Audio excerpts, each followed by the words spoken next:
Hey, what's up? I'm Ira Cross, and this is First Mic, where we talk to comics about their first time on stage. Today we got Tyson Colson. Let's get into it.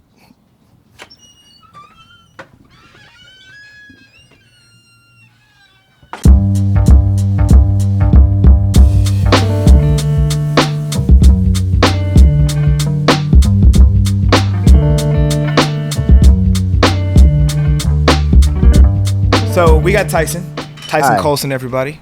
I'm Tyson Colson, everybody. Nice. Tyson, we're just gonna dive right into it, man. Yeah. What made you get into comedy? What made me get into it is something that I think people always told me that I should do when I was younger, when I was a teenager or whatnot. People would always tell me, you should do comedy. I was naturally a silly guy. Yeah. But comedy when I was 16, 15 wasn't cool. So I was like, I want to be a rapper. So that's what I was doing for the longest time, was making music and whatnot. And then when I was in my 20s, I would go to, I lived in Los Angeles for a little while, and I would watch some open mics. And I was interested in it forever. But when I was younger, I didn't feel like I had the life experience, or at least the know-how. When it came to comedy, comedy has always been an older guy's or older person's thing. Yeah, experience. Experience, and just it comes with a level of self-awareness you have to have, and emotional intelligence and things along those lines to be a comedian. Right. And I didn't feel like I had that when I was 21, but I was interested in forever.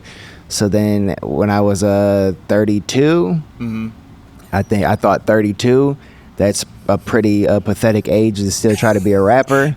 So I was like, it's time to make the switch. It's time to switch over to comedy, and that's what did it for me. Got you. Yeah. So were you a SoundCloud rapper? Like, how did that work out? I was a SoundCloud rapper. Yeah, I was a SoundCloud rapper for a little while. Yeah, no, but that's what it was, because ultimately it didn't work out. So SoundCloud rapper, but I also had my music on all kinds of, platforms, Spotify, Apple Music. I had, 20,000 monthly listeners on Spotify. No shit. So that was cool. Yeah.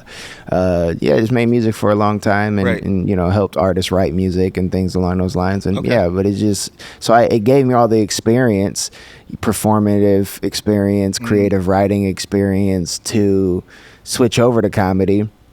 And I would watch videos on how to do crowd work and how to write jokes, and I did that for years. And then I built a fake stand-up stage in my bedroom, and I would sit in there and record myself do comedy to nobody, and I would do crowd work to an empty room, and I would just practice, and then I would put laugh tracks in the parts that I thought was funny or were supposed to be funny. Right. And then I did my first mic. It was time to leave the bedroom, and I did my first mic. Yeah. Tell me about that. And it was at a place in Columbus called the Shrunken Head. Okay. And it was in 2022 or whatever. Yeah. They had a great open mic ran by Xavier G. Dunson. And I did the mic I did it two times. And the first time I did it, there were 4 people in the room. So it didn't feel like it counted. And I was it's on more stage. than the bedroom now. Yeah, it's more than the bedroom, but it feels the same. It feels the same. It might as well be nobody. Right. And there was 4 people in the audience. And then I was like, well, I don't feel like that counted, so I have to do it again. Okay. And the second time I did it, which felt like my real first mic, Gotcha. there were like 30 people in the audience. Oh. And I ate shit for 5 minutes straight. I bombed so miserably. And it was so bad because I was working on these jokes for like a month. Oh. And I was like, these are going to kill. I'm going to go up here. I'm going to have a fantastic set. And then people are going to be like, that guy should be famous right now. And I bombed. And it was horrible. I didn't get one laugh for 5 minutes straight. Dog. I was sweating. I bet. Yeah, I could hear people's bowel systems moving. It was so quiet in there. You could hear the ventilation system, and I don't even think they had AC in that bar. It was rough, man. I forgot what I was saying at one point, and I was like, and I said out loud, I was like, I don't know what I was saying, and I'm like sweating, and it's so silent in there. And some lady yelled out from the crowd. She was like, You might be gay. That was the joke that I was doing at the time, and I was like, oh yeah, I might be gay. And it was bad at the time because Xavier was he was the host, right, and he was recording my set for me. Oh damn! And halfway through the set, it was going so bad, I saw him walk over to the camera and just turn the camera off. he was like, yeah, that's enough of that. And after that experience, I was like, I don't know. I had some more work to do. I was still interested in comedy, but I was like, I have some more work to do. So I stopped doing comedy for the next 2 years. I was like, it's time to go back to the bedroom, watch more videos. And that's when I got into like, watching live comedy and the importance of watching live comedy for new comedians or really any comedian. Watching live comedy so you can visualize, one, yourself in that position. True. And then two, it's different than watching online specials, because watching online specials, everything is so edited and curated. Yep. and it's every joke is getting a laugh and this and that. They've done 4 shows in the same outfit and and now they've edited together, so you have this fantastic special, and that's fun, and that's a hell of an accomplishment for sure. But watching live comedy, you get to see, I watched like Tom Segura in an arena, and I watched a joke not work. Yeah. And then how he reacted to that, and how there's a lot of, live comedy is the same thing as going to school. So I did a lot of that in those 2 years. And then I finally came back out the beginning of 2024. And for me, that's when I was like, this is the start of my comedy journey. Yeah. And it's been going very well since then. No, I definitely think it has, man. And I mean, one of the first times I saw you on stage, I don't even remember. I feel like you were doing the Radio Shack joke or something like that. One of those. It was like the Micro Center. Yeah, Micro Center. That's what joke, it was. yeah. I remember you doing that, and like we hadn't like talked that. We didn't even. I don't think we even saw each other in passing yet. But I'm like, this motherfucker's funny. Yeah. Like it was like your stage presence. Like you embraced your own style, which I think is really important too. Like a lot of people don't realize it's something that simple. Like me and you would like. I've never been on stage as a comic. People tell me I should. I don't know. I think this is more fun and easier. Yeah. And I don't have to worry about getting a laugh from anybody. Comedy is scary, man. It's scary, man. Yeah. And I'm an actor, so like, but no, I remember. I just like the fact that like, if I were to go on stage, it would be a whole different show from what you do, because we're totally different people, different energy. I mean, I talk faster than he does. Yeah, little things like that, idiosyncrasy like that way, That's the beautiful thing about comedy. For sure. It's such a unique experience. It's such a personable experience. And it is very, very scary, because now you're telling somebody to strip away everything that you thought you were and be yourself now. Right. And show people, be vulnerable and talk about your life or your perspective.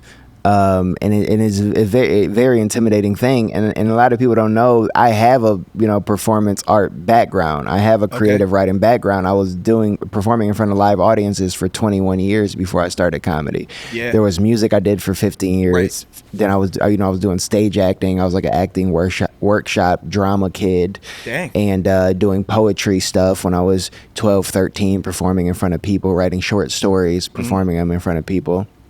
So I have a very, very long background in that, and still comedy kind of strips away all of that for a second. And now, you're not a character on stage. You're not going by a rap alias. You're now I'm Tyson Colson. I'm who I am in my everyday life. I'm who I am to my family and friends. And now it's like, now be yourself to strangers, which is, a terrifying thing. It's a terrifying thing.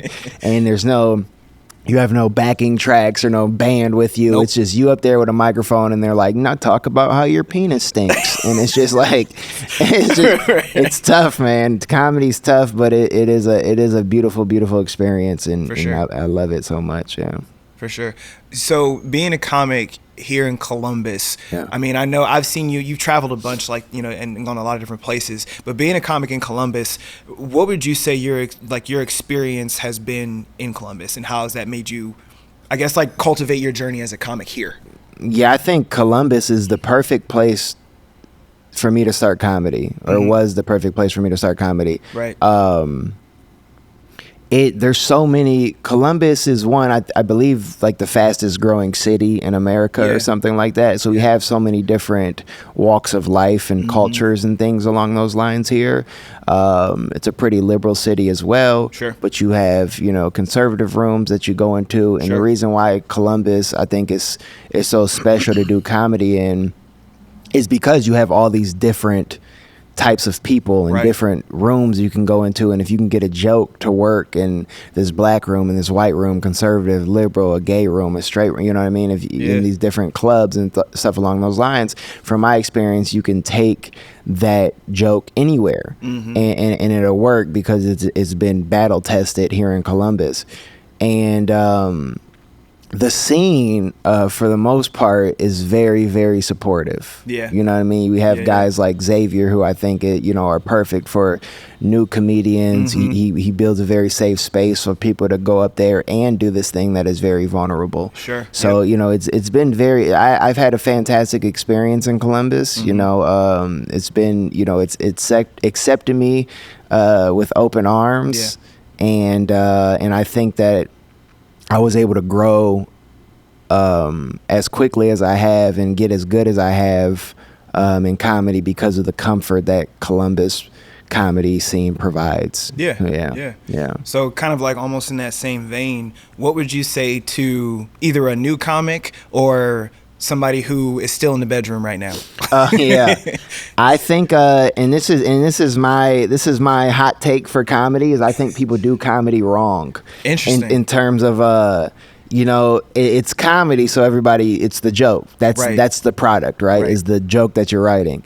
But I think too many people too often are just focused on, I'm going to get the funny joke. I'm going to write the funny joke, and then they become kind of this joke writing machine, and then they're no different from the next person. There's no uniqueness to them. There's no, they're standing in one place, they're doing their best impersonation of what they think a comedian is, and they're telling jokes at the crowd. Right. Which jokes are very, very important. Creative writing is extremely important, but I think it's 1B when it comes to comedy, and I think 1A is people don't realize that stand-up comedy is a performative art. For sure. So the faster you can get comfortable on stage, the faster you can, learn who you are on stage as a performer, learn your voice, the faster you can work towards those things through watching live comedy and see how people perform, through, getting reps in at open mics. And you want to be funny, obviously, but the faster you can get comfortable, the easier it will be to be funny, because now you're yourself.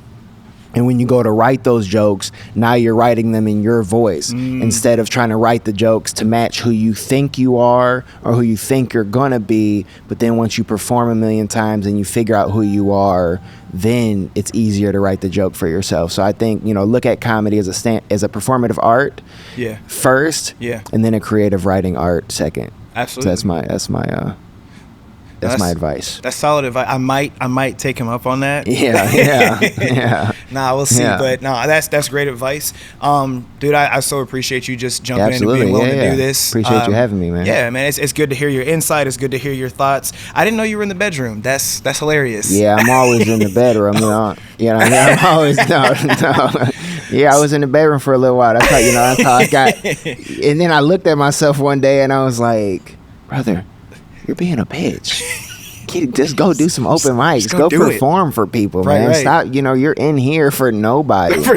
For you. And I was killing though. I was killing in the bedroom. Did you have the stuffed animals set up? I need to know. The what? The stuffed animals set up. Did you have the action figures? I was just staring at an empty spot in my bed most of the time. That might be worse. Yeah, and just wishing somebody was there. You know what I mean? I was like, I'm so lonely, and I need to get out. I need to get out to these open mics so I can have company. That's what was happening, man. But yeah, that the bedroom thing, and I had the setup too. I bought sticky lights for the ceiling, so I'll turn the lights on and turn those on and look like stand-up comedy club lighting. I bought a stool. I had an actual microphone that I had the wire coming out of it that was plugged into nothing. Well, it's plugged in my studio setup. I took this. I got this sticker that was wallpaper that looked like bricks, and I put it behind me, and then so it looks like I'm just on a brick wall. Listen, I would put bar noise in there, I would put laughs in there, and it was good, man. I'm telling you, it was good. I might go back to the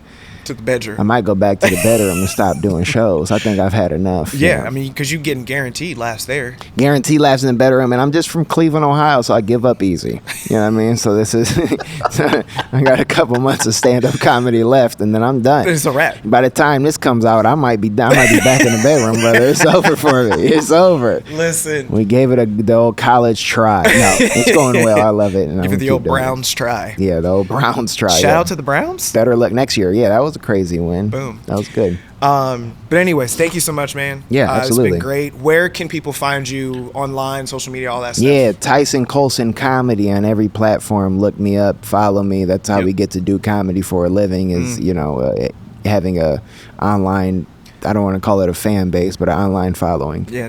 Presence? Online presence? Online presence, online, We're there. A cult. I need a cult. You need a cult. Yeah, I think we all need a cult just so we can make money. I need people that are going to blindly listen to me and follow me. And give money. And ultimately, And give money. Yeah, I need a cult and give money. Well, yeah, follow him on all of those platforms and devices and services and stuff. Yeah. He's definitely worth the follow. Man is funny. He puts out pretty regular content and his stuff is good. So definitely go follow him on all those things. Thank you so very much for watching. Again, thank you so much for joining. Yes, absolutely. Thanks for having me. And listening, because people are listening too, just to the sensual sounds. Yeah, but some people can't see. Some people can't see. But yeah, thank you for watching. Thank you for listening. This is First Mike. Dude, what the fuck? The bedroom? That's hilarious. Yeah, that's what I was figuring out. I appreciate that so freaking much. So much. I've had that idea for years. I'm like, dude, anyone can start comedy. You just get the fucking just set it up. Spotlight. And we were talking about that. That's what I did. And so I found out that during the pandemic, Bo Burnham was doing that as well.